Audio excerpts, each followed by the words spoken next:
This podcast is brought to you by the IIEA, sharing ideas, shaping policy. Good afternoon, everybody. It's my pleasure to welcome you this afternoon. My name is Mari Cross, and I chair the Future Proofing Europe series, which is a series that we have supported by the Department of Foreign Affairs and very much dedicated, as you can see from the title, Future Proofing Europe. As I say, you're welcome today, as is the audience on Zoom, to our enlargement and reform, why it matters and how it can be done. And we're delighted to be joined today by Dr. Anna Lührmann, who is the Minister of State for Europe and Climate of Germany, and who has been generous enough to take time out of her schedule to speak to us today. So Dr. Lührmann will address us for approximately 20 minutes, followed by a question and answer session. And your participation is very much encouraged. And also to the audience on Zoom, you'll be able to join the discussion using the Q&A function on Zoom, which you should see on your screen. And please feel free to send your questions in throughout the session as they occur to you, and we will come to them once Dr. Lührmann has finished her presentation. And a reminder that today's presentation and both the Q&A are on the record. Please feel free to join the discussion on Twitter using the handle @IIEA. And we're also live streaming this morning's discussion via YouTube. So the European Union, as we're all very much aware, is currently debating two inextricably connected issues of EU enlargement and reform. And these discussions are taking place against the background of challenging geopolitical situation with wars in Central Europe and in the Middle East. And in her address to the IIEA, as part of the Future Proofing Europe project, Dr. Lührmann will present views, German perspective on these questions and the challenges facing Europe in this moment of what is definitely global turmoil. It's a pleasure now to present Dr. Lührmann. The minister is a German political scientist and a member of Alliance 90, the Greens, and she has been serving in the Bundestag since the 2021 German federal election. And she holds, as we have said, the position of Minister of State in the Federal Foreign Office in the cabinet of Chancellor Scholz. It's of interest to note it's your second time that Dr. Lührmann has been in the Bundestag, and I think worth mentioning that she made history in 2002 as the youngest ever member of the Bundestag. After she left then to pursue academic career, and she holds a number of degrees. She has a PhD from Humboldt-Universität, and also a BA from the University of Hagen, a master's degree in gender and peace studies from University for Women in Sudan, which is of particular interest, and an MA in research, training and social sciences, also from Humboldt-University in Berlin. And from 2018 to 2021, she served as an assistant professor in the Department of Political Science at the University of Gothenburg, and as the deputy director of the Varieties of Democracy Institute from 2018 to 2020. I think, as is clear from Dr. Lührmann's academic career, that her research interests include very much democratic resilience, elections, regime legitimacy, and democracy, which is very relevant to our discussion today. So, Minister, the floor is yours, and we look forward very much to hearing your presentation. Yes, I think so.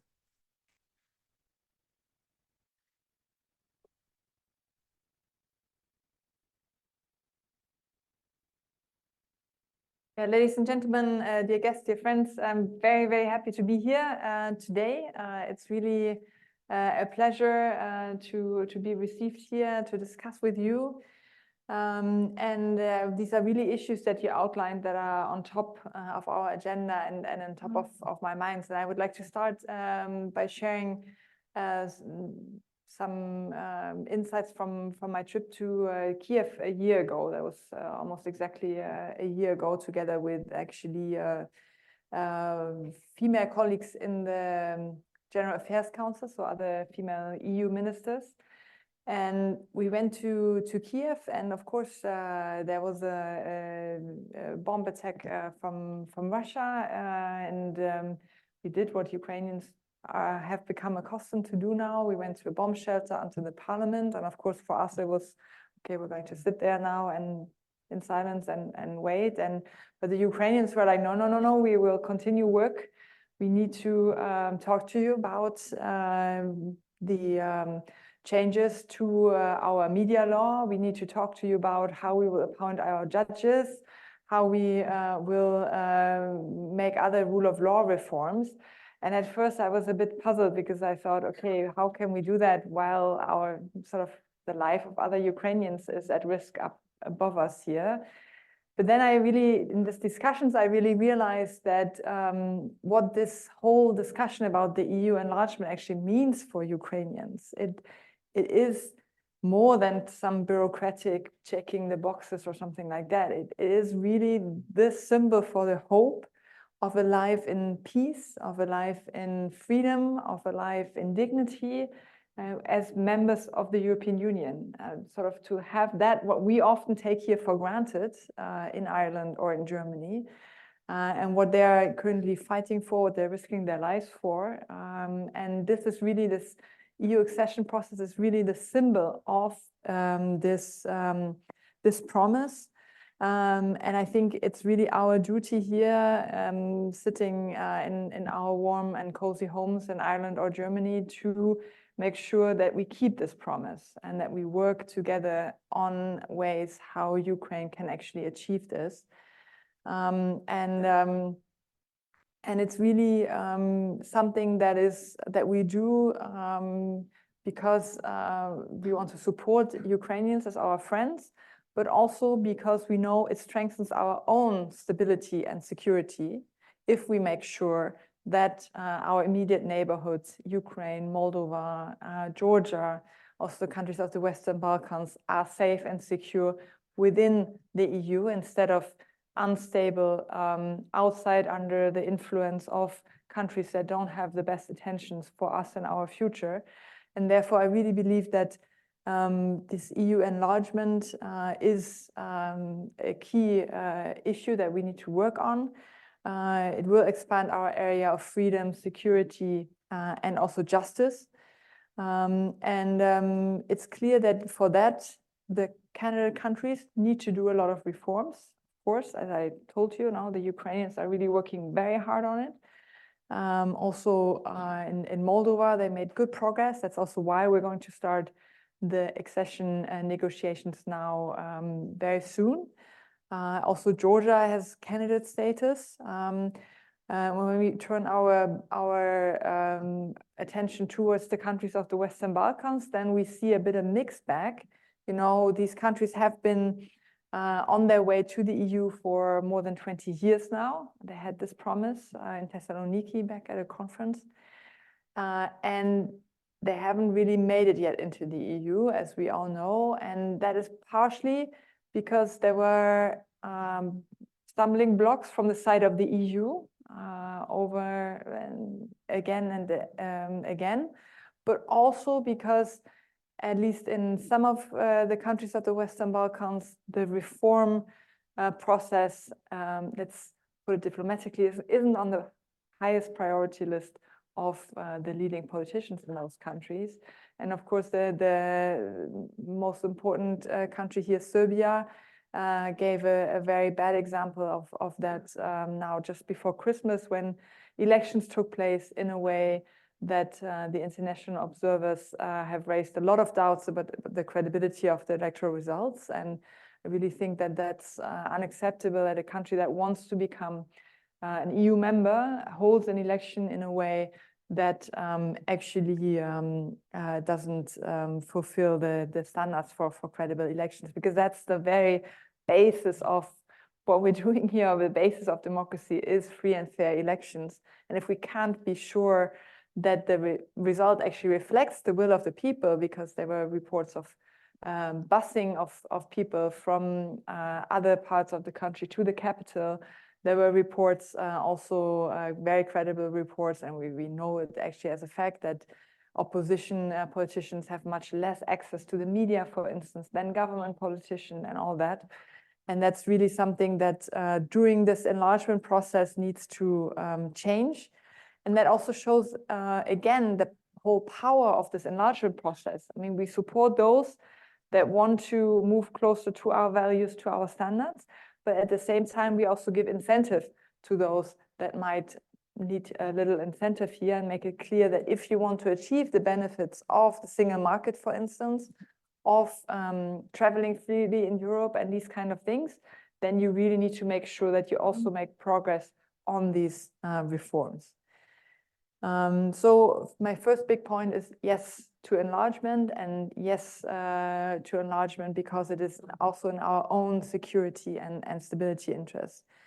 The second point is that we also need to be aware that if we enlarge our EU, or a larger EU, doesn't automatically mean that it's also a stronger EU, right? That's the goal we want to achieve.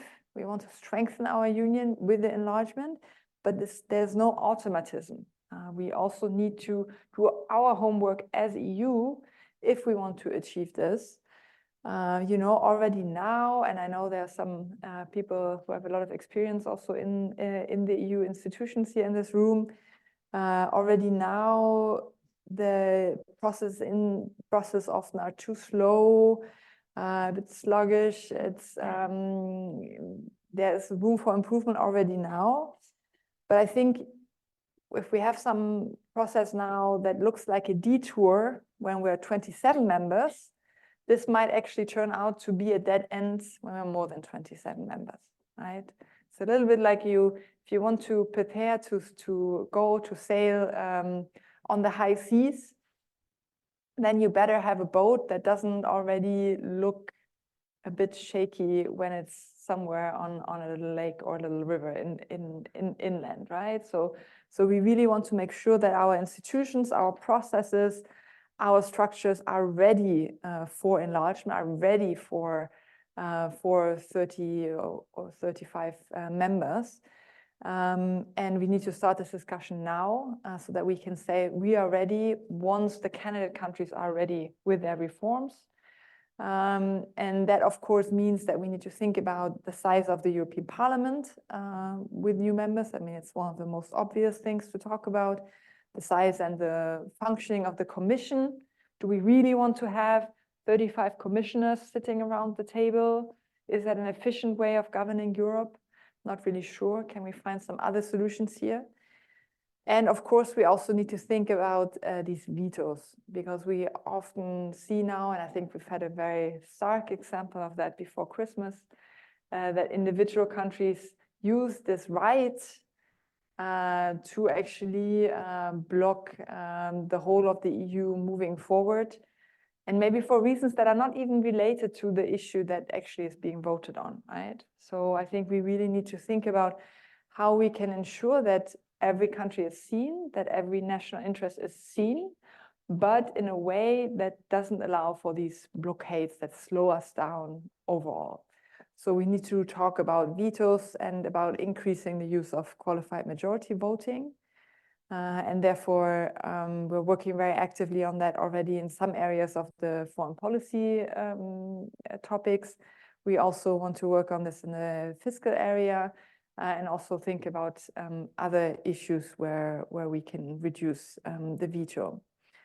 And in particularly when we think about, we just had a very lively discussion also on all the global challenges that faces the EU. If we really want to be seen as a confident, as an actor that has an impact actually in this, we need to speak with one voice, and we need to work closer together. And therefore, together with my French colleague, we've asked a group of experts to already make some suggestions on this. They've presented quite an interesting report, Sailing on High Seas, back in fall. And now we really need to discuss this in all EU member states and think about what kind of EU reform we need. I'm also looking forward to listening to your suggestions later in the Q&A and your points here where you think EU reform is really needed. The European Council has already decided in December that now these processes, the enlargement and the reform, need to go in parallel, so move at the same time, and that the Belgian presidency is asked to present us with a roadmap with some idea of how this discussion can continue now in June already. So this is really a debate that is happening.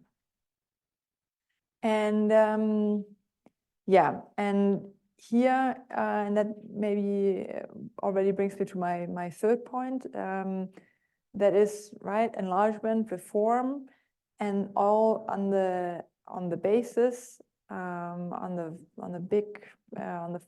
the basis of our common values. I mean, that's what brings us together, right? We are a union of common values, and here in particularly also the rule of law, which we need to defend against attacks from outside, like Russia, for instance, but also from attacks from inside. Therefore, we really cannot accept if EU members repeatedly attack freedom of press or controlling of the judiciary. We really have to use instruments against these kind of attacks, protect ourselves against this, because only if we stand on the same foundation, on the same values, then we can actually also act strong together. Therefore, we should use these instruments that we have. I know a lot of you are experts and you've heard about the Article 7 procedure. So it's a procedure where we can, at EU level, when we're concerned with the development of the rule of law or values in general in EU country, we can address this in the Council. But we have done that now for 2 countries, for Poland and Hungary. Too late, I would say. So already when processes went in the wrong direction for quite some time. And here these instruments, and we can also withhold parts of the budget for these countries, because we're actually afraid that because of the declines in the rule of law, we actually cannot be sure that the funds of the EU are used in the way that they're supposed to be used. And it's our taxpayers, your money, right, that is being used. So therefore, we really need to make sure that it's spent in an appropriate manner. So these instruments, I think we need to really apply them more coherently, and also think about how we can strengthen them, because we cannot afford also in an enlarged EU to have more members. And then, you know, just adding more members increases also the risk of these kind of deterioration. So we also need to think about how we can improve them, maybe use them more earlier, maybe also reduce the thresholds that are needed to apply them, so that we really protect the rule of law and the values on the basis that we stand on.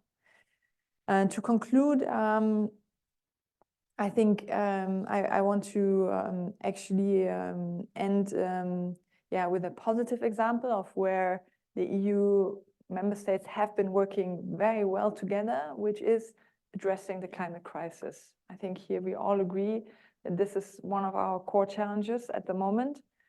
Now at the COP28 in Dubai, we could really see how when the EU works together, you know, we're negotiating that together as EU, we can actually achieve something. So for the first time now, we have agreed as a world, based also on EU initiatives, EU leadership, EU negotiation skill, that we want to transition away from fossil fuels globally. Also, the oil-producing countries have agreed to that.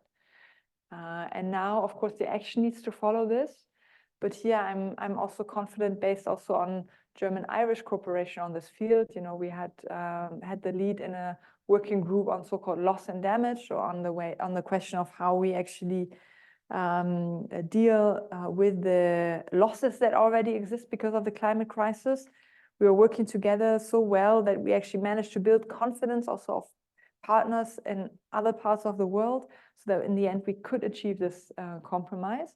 And now we have to work on the action here in this field, mainly on renewable energies. That's also what we decided in Dumai, that we want to triple renewables until 2030, that we want to double energy efficiency. And here I think we really, as Germany and Ireland, we can work together to make this actually a reality on the European continent, to work on green energy, on green hydrogen together. This is really where also prosperity in the future lies, and the way how we can make sure that we continue to live on a planet that actually has temperatures that we can thrive in as human race, right? So these are some of the issues that are at stake now, when in 6 months, or 5 months even only, European citizens go to the polls for the European Parliament elections. We will, for the first time in Germany, 16 to 18-year-olds can go vote, so young people can participate in this election. Very happy about that. This has been something that I've been working on already back in the days when I was a young member of Parliament, one of my most key agenda items that I've been pushing for. Now I had to wait for 20 years, but it's at least being implemented. So you have to have endurance in politics. But I'm confident if we work together as Germany and Ireland, but also in the European Union, we can achieve solutions to all these challenges. And we have done so in the past. And I think that's the way forward. And therefore, I'm happy to discuss with you these kind of issues now here, and looking also forward to your suggestions and ideas. Thank you.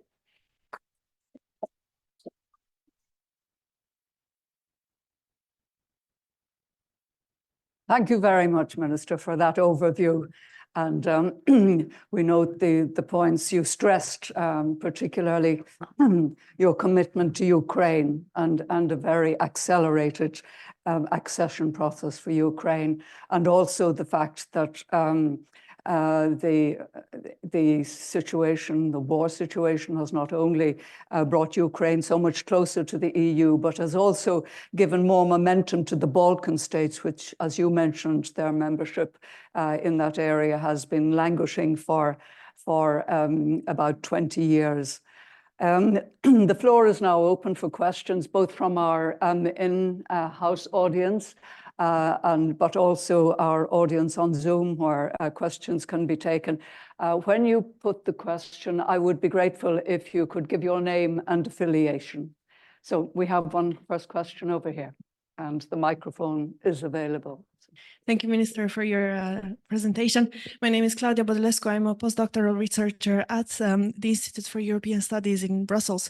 I was wondering, what are the prospects for Ukraine and Moldova to join the EU? Do they have any credible or tangible prospects to join the EU, given that they have contested borders? So Ukraine has an active conflict with Russia, and Moldova has a frozen conflict with Russia through the separatist region of Transnistria. So what can the EU do really to integrate these countries, given these contested borders? And is there any alternative to an EU membership in the meantime? Thank you. Thank you. This microphone is working like this, right? Yeah. Thanks for this question. Indeed, an important one. And I also, when we think about Georgia, I mean, we often forget about these so-called frozen conflicts there. And when I was in Georgia recently, I also went to the administrative boundary line with South Ossetia to take a look actually at what's happening there, because again, that's also one of the things, you know, sometimes we are like, oh, is the EU actually doing enough in terms of foreign policy? And here we are using an instrument very effectively. The EU monitors, it's policemen and women from all over Europe that are active here at this administrative boundary line to actually make sure that that the other side doesn't cross over where they're not supposed to, or doesn't creep into the wrong direction. And this works. This also mediates the conflict there, and makes sure that it doesn't boil up. So I just want to mention that here, because it's often not known what actually we're doing in also effectively in terms of conflict prevention and mediation as an EU. This is really quite an impressive instrument. But of course, when we talk about EU membership, this is an issue that also needs to be discussed. What I always say, both in Ukraine and in Georgia, is that really these countries should really focus now on the reforms that they can address on. There's a lot to do, particularly also in Georgia, where the government hasn't been so active on the reform front as they could have been, as you know, probably. And then I'm sure we will find also a solution to these issues. We have found a solution to this issue when it came to Cyprus. Not that I'm advocating to just replicate that model, but really here my answer to this is that a bit like we cross the bridge when we get there. We have a lot to work on until these countries can have the status of having the membership within reach, and then I'm confident we'll find some solution also for this issue of contested boundaries. Yeah. Thank you. Thank you for that, Minister. We have another question here, Alan, and then. Alan Dukes, former director of this institute. Minister, you've spoken in the context of enlargement of the need to look at our institutions and processes. And you mentioned specifically the unanimity rule, the veto. We've seen how the use or misuse of that veto can actually obstruct other areas of policy. I mean, in one specific case, the application of Article 7 is being compromised severely by the use of the veto, because in practical terms, it applies to most of the major economic and foreign policy decisions. If we look at the political landscape in the current EU, and perhaps in some of the candidate states, my view is that we're seeing a move to the right. And it seems to me, and I hope I'm wrong about this, that the further the political center of gravity moves to the right, the more problematic the use of the veto will be, so that we're actually running out of time to do something sensible about broadening the scope of QMV. So far, there has been a huge reluctance in most member states even to mention it. And I excuse your native country and France, because they at least have said, maybe we should think about this. The odd thing to my mind is that when people look at vetoes, I observe in Ireland, the people in Ireland who are most vocal in demanding a change in the unanimity rule in the UN Security Council are also the most vocal in saying we have to keep the unanimity rule in the EU, which seems to me to be an odd kind of position to take. But do you believe, Minister, that there's any real chance that we will come to some sensible decision about expanding QMV in time to prevent it being overtaken by this movement to the right in the political forces? Thank you. Thank you. Yeah, no, I share your argument in that sense that indeed the problem is if the political landscape becomes more polarized, and if you have more people, be it or more parties, be it on the extreme right or on the extreme left, that can come to power, then that makes the unanimity more and more problematic, because it just means that governments that might be so far away from the center of European politics can block then everyone, right? And I don't think it's necessarily just a characteristic of the far right. It could theoretically also be of the far left, which we don't really have in power now at the moment. But indeed, that's a problem, and that's exactly why we need to think about something that I like to call flexigration. Yeah. So because before people like to talk about, I don't know, Europe of concentric circles. I think also that your question went a bit in that direction, or whether we need a core Europe. The famous Wolfgang Schäuble, who unfortunately just passed away. He was talking a lot about this, that we need a core Europe and then something around it. But I think that doesn't actually address the challenge of today. And the challenge of today is rather that after an election, we could have, and that could happen in France actually, right? We could have an extreme rights party in government that is then far away from the consensus of the rest of the EU.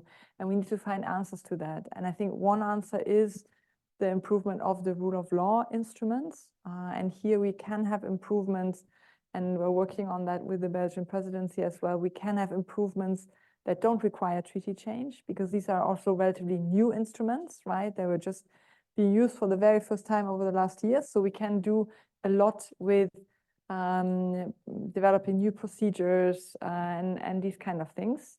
But in the end, we also need some reform that might need then a change of rules and unanimity. So that's the absurd thing. You need unanimity to change unanimity, right? Yeah. Yes. And I'm quite optimistic. I mean, you might have realized that I'm an optimist in general, but also in this field, I think I have reasons for that, because more and more the point sinks in that we cannot afford to just enlarge the EU without getting ready for it. And we will have, I mean, how the EU decision-making is often made. We will have a point in time also where we will need to have that conversation of, are we ready? And then there will be a discussion between those that really want the enlargement and tend not to be so keen on working on the issue of capacity to act, and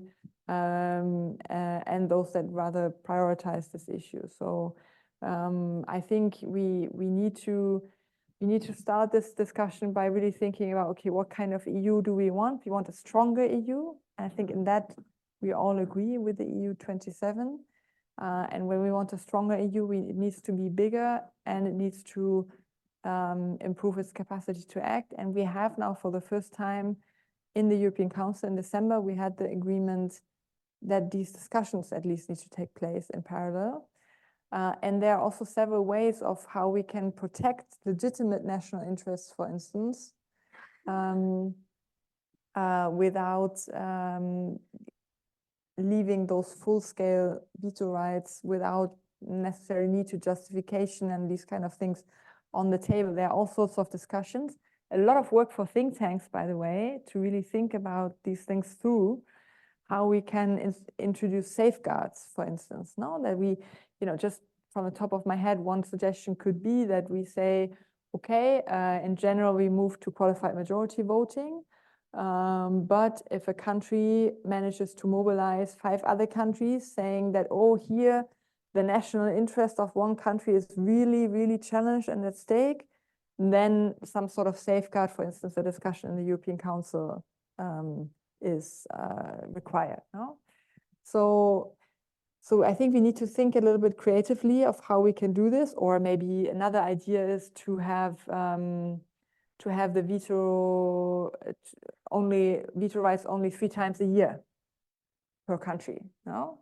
That would sort of reduce the possibility. I'm just, just thinking out loud. I think we are in a phase at the moment where we need to untap some creativity around this, because it is also a legitimate grievance that I hear often, particularly in smaller or medium-sized member states, that this is something very dear and a safeguard that countries don't want to give up.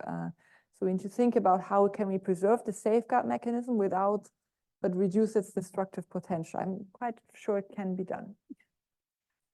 Thank you, Minister. I know we have one other question, but in relation to that, I just wanted to follow up. QMV, as you mentioned, makes smaller countries nervous. But in the report that you mentioned of the Franco-German report with the 12 experts, they had some guardrails for QMV, such a sovereignty safety net. That would be inspired by Article 31. Rebalancing of voting shares is another possibility, or an opt-out for policy areas which are of going to QMV. So there are proposals around already significantly in those reports. But just on that, I know that you had mentioned you were interested in getting some structural changes even before the European parliamentary elections that would perhaps lock in changes that Alan mentioned in case there was a tilt of the Parliament. Do you feel that's feasible to have some changes before the European parliamentary election, some sort of movement towards structural changes? Well, I think the moment for that would have been now last December, so like the European Council a few weeks ago. But unfortunately, in the lead up to that, there were so many other issues piling up that it wasn't possible. And the thing that was possible that was to agree that this discussion needs to take place and that it needs to be a key issue for the next legislature of the European Parliament and the Commission. So I think that's where we stand. We're still thinking a bit about whether there are things that can be done without sort of any big decisions or unanimous decisions, some reforms to make things faster, for instance, in the rule of law field. That's maybe something that could happen. But I think most of these discussions will have to take place after the elections with all the risk attached to it. Yeah, but also one reason for my optimism is that we have this group of friends actually of qualified majority voting in the foreign affairs field already, and this is really a group where we started out quite small with, I think, 5 countries. And we are now, I think, 11 or 12 full members, plus a range of observers. And also Ireland has joined this group as an observer. To work with us here, particularly also on these issues like guardrails and safety nets and these kind of things. So that really,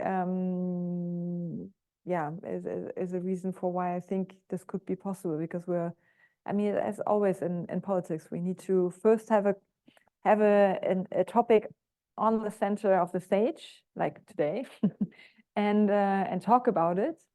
And develop some ideas and solutions and compromises, and then we can also have the necessary votes. Yeah.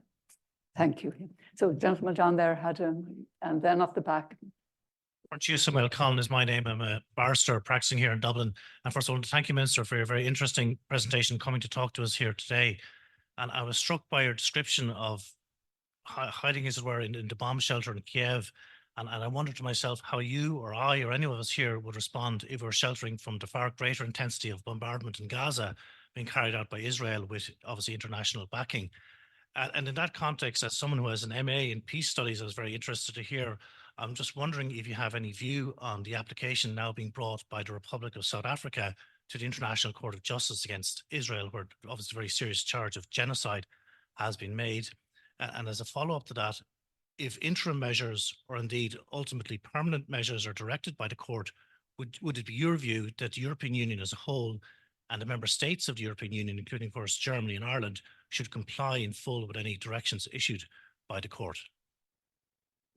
Yeah, thanks for that question. Oh, and it's really the whole suffering in the Middle East is really yeah, on top of my mind as on many minds in the last months, and it was really, I mean, this brutal attack by Hamas on Israel in October, it was really left many speechless. No? I mean, there were really violence that targeted innocent civilians in a very dramatic way, and now when we look to Gaza and see the suffering there of innocent civilians that come in between the lines between Hamas and the Israeli Defense Forces, this is really a violence and suffering that needs to stop. I mean, that's very clear. And it's a very, I mean, as many conflicts, it's very complex because on the one hand, of course, Israel has the right to defend itself against these brutal attacks that are still ongoing. Also, I mean, there are bombs still also targeting Israel, also be it from Gaza, but also from Houthis, from partially also from the north, and so that needs to stop. And also, it's also clear that the Israeli response to this violence needs to be in line with humanitarian law and needs to make sure that civilians are not targeted in that way. And Annalena Baerbock was just in the region again and emphasized again to her interlocutors that there needs to be more humanitarian access, and that these strikes against Hamas need to be more targeted, and civilian lives need to be spared. We also advocated for humanitarian pauses.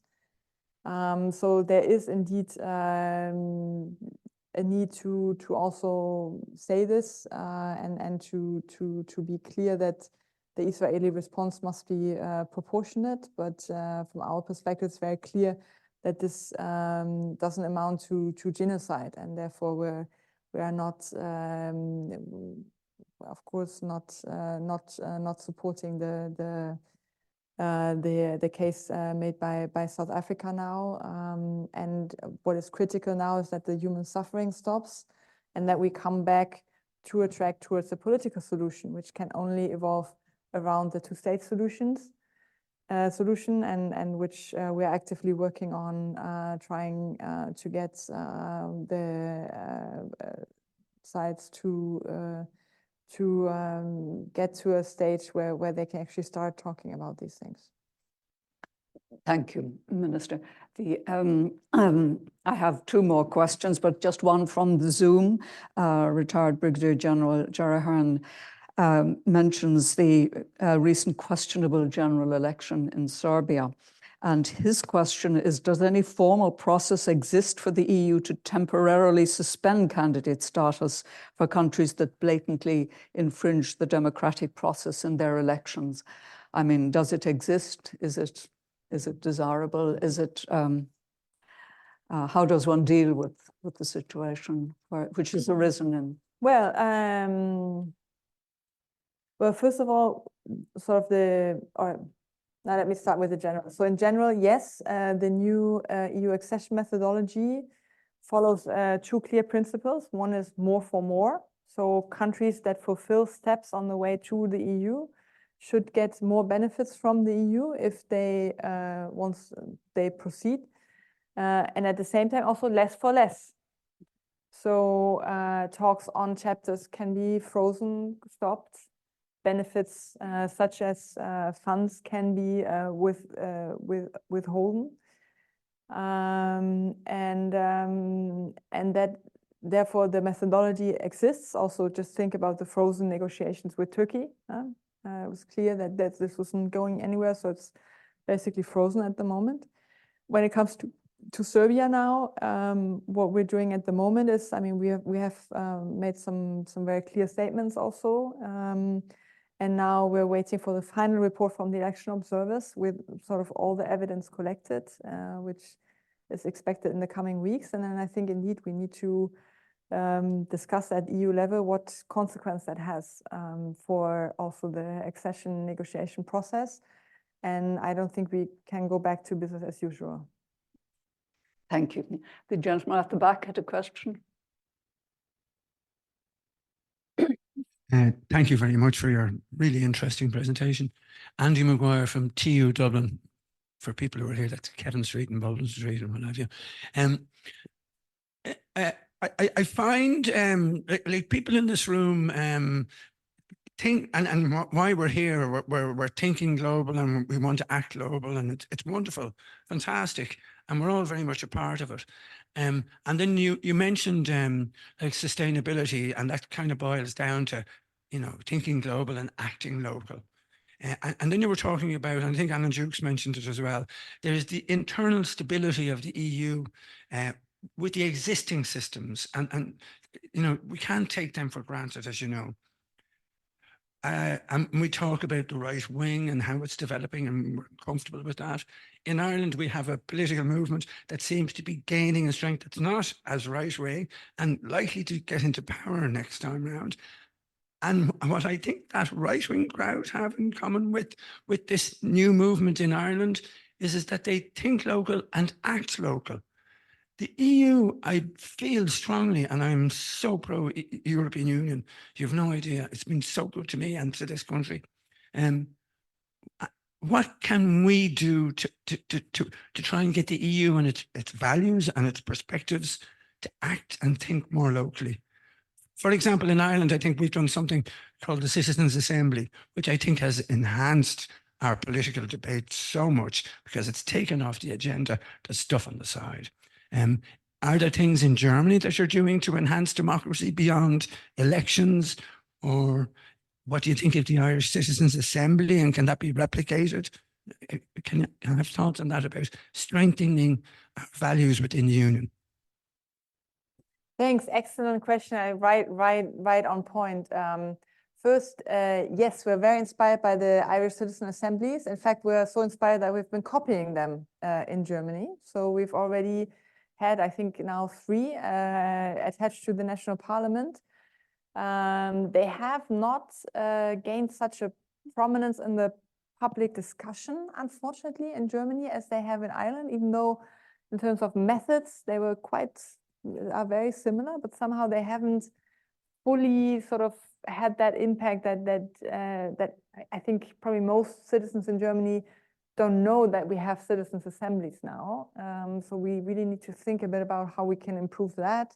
Maybe really find some very, very controversial topic that then everyone really also reports about these citizen assemblies. Maybe that's one thing. They have also been used at the EU level, you know, in connection with the Conference on the Future of Europe. But I think there, unfortunately, the Irish example wasn't followed so closely. So there were citizen assemblies, but on a very, very broad topic, namely the future of Europe, and with a very unclear link of those citizen assemblies to then what came out of this conference. So I think methodologically that here in Ireland, yeah, it's done better with a very focused topic, with a lot of expert input, and with a clear link then of the citizen assembly to what happens in parliament and the political process afterwards. So that's clearly an inspiration from Ireland. And yeah, and I think in general, though, these citizen assemblies are one step, but not enough to really bring the EU and also democratic institutions in general closer to citizens. One answer, of course, is also to strengthen the local level, to give more power to the local level, to let more issues decide there. That's one of the things that we've been advocating as we work for.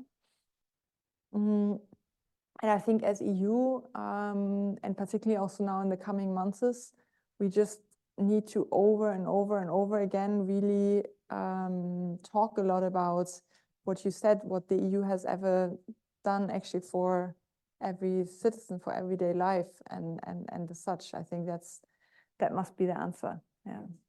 Just shout a bit louder. I think this has to be the last question. Thank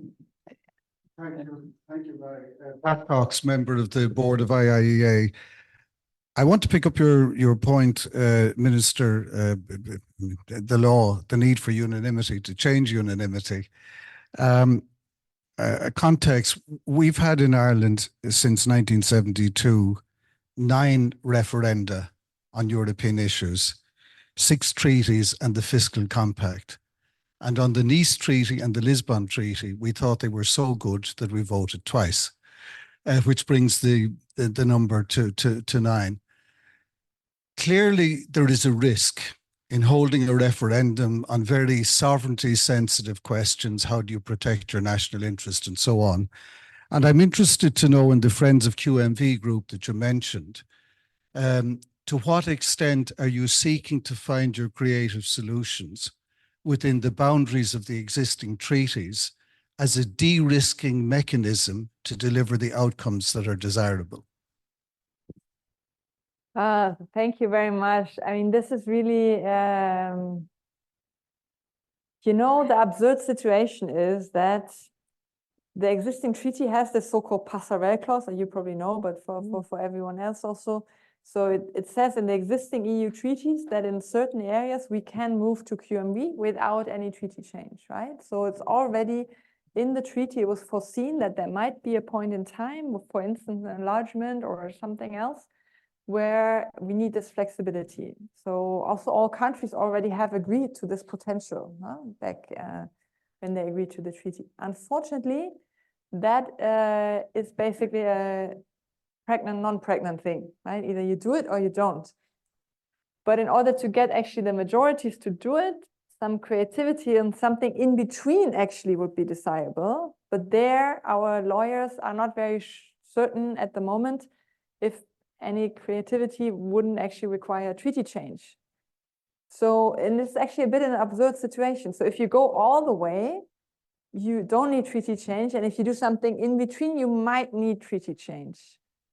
So yeah, but we're working on that. And that's exactly also one of the reasons why I'm so insistent and almost really, I think by now I annoy a lot of my colleagues in the General Affairs Council in Brussels, because I keep on emphasizing this issue that we need to start the reform discussion now, so that we're really ready once the candidate countries are ready, because all sorts of questions come along the way, right? These legal questions, and indeed there are many ways of improving and changing things within the treaties. You know, as German government, we are also open for treaty change, and there might be some ways there, but apparently now in many countries there's not much appetite for treaty change. So so we'll have to see. There are also other options of including these kind of reforms into the enlargement treaties themselves. That's also something that's being discussed, because they will have to be ratified anyway. So there are, yeah, all sorts of discussions that we're having at the moment, and really a discussion that needs to be also held in all EU member states, with creative solutions coming from all member states. So I really encourage you to think about these issues, to come up with also your own suggestions and ideas. And during the next legislature of the European Parliament will be a time where they will be taken into consideration. So thanks a lot.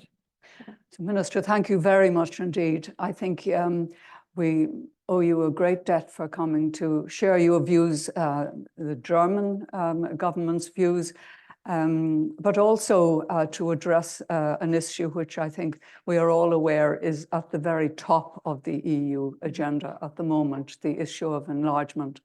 And also for assisting us here to become more aware of the threat assessment that is facing the EU in relation to European security.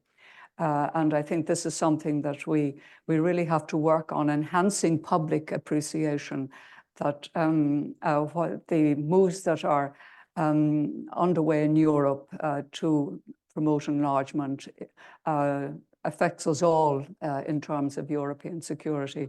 So we thank you most sincerely for that, and hope that we can continue discussions between Germany and Ireland and as partners within the EU. And once again, many thanks. Just before we close, our head of research, Barry, wanted to have a few words, just for 2 minutes, he says. Really a few words. Good afternoon, everybody. I'm Barry Call for the Director of Research. Lovely to have everybody here. Just a couple of focal at the end, just to echo Mari's thanks, obviously, for Dr. Lührmann and team. It's been great to have you here, but also Mari as well for your skillful chairing as ever. I also just, in addition to the thanks for the Department of Foreign Affairs, which Mary mentioned at the start, I also just want to stress our appreciation for the German embassy here in Dublin, Ambassador Cord and Christian Resch at the back of the room there as well. You're great supporters of the Institute, and it's always great to work with you. So thanks very much for your support.